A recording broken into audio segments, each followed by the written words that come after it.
Welcome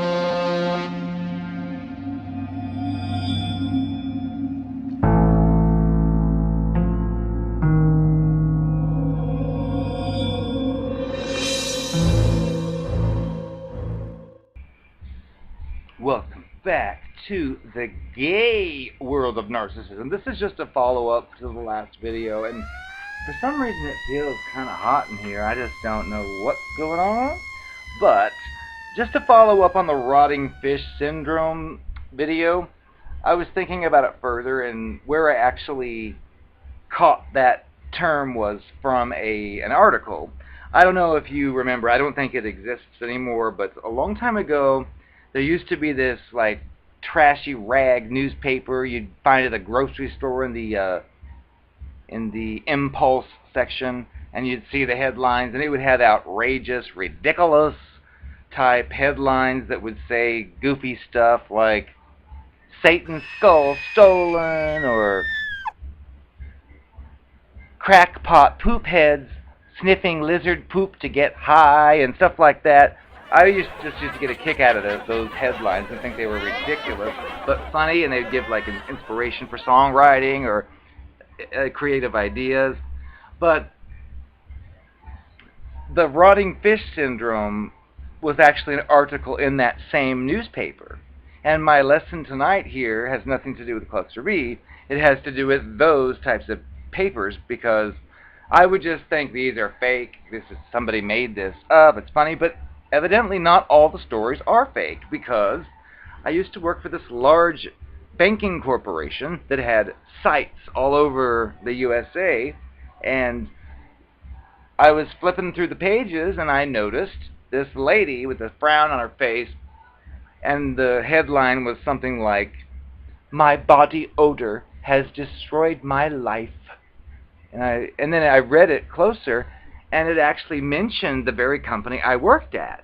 And then it told the city she was in, and it mentioned how the site she worked at had closed, and how people in the office would hate her because she stunk, and she had this rotting fish syndrome smell that she couldn't get rid of. And then the funny thing was that the other site had closed, and when that happens, and you have a career and children and a husband or wife, oftentimes people will move, relocate. Well, we just so happened to have had someone right next to us in the office who was from that very site in Atlanta, I think it was. And we all heard about, oh, Atlanta site is closing and da-da-da. So that was real. And then we were talking, some friends of mine and I, and this girl overheard, and she's like, "Oh, let me see that. I know her." And it was a real story. She really had rotting fish syndrome.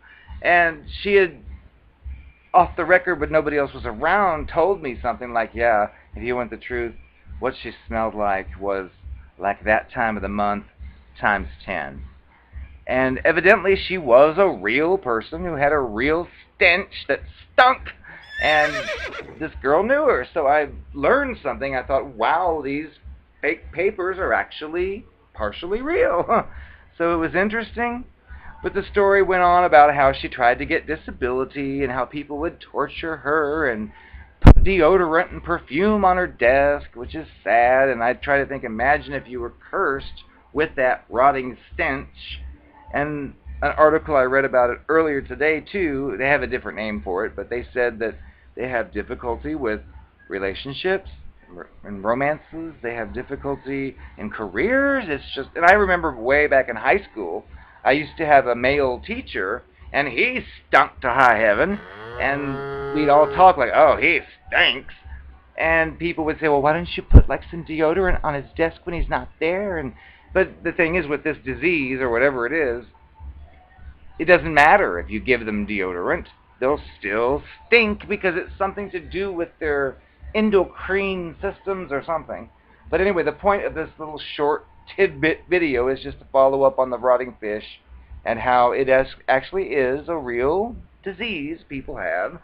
It has a different name, but let's just pray for those who have this stench, because the perfume doesn't cover it up.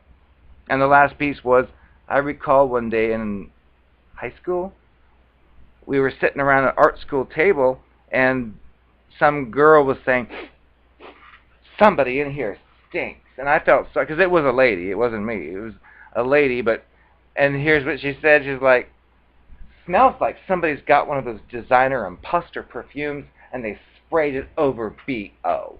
It's disgusting. And I just laughed and thought, okay, well, one of these girls is guilty, and she's not saying anything, but anyway, people can be evil.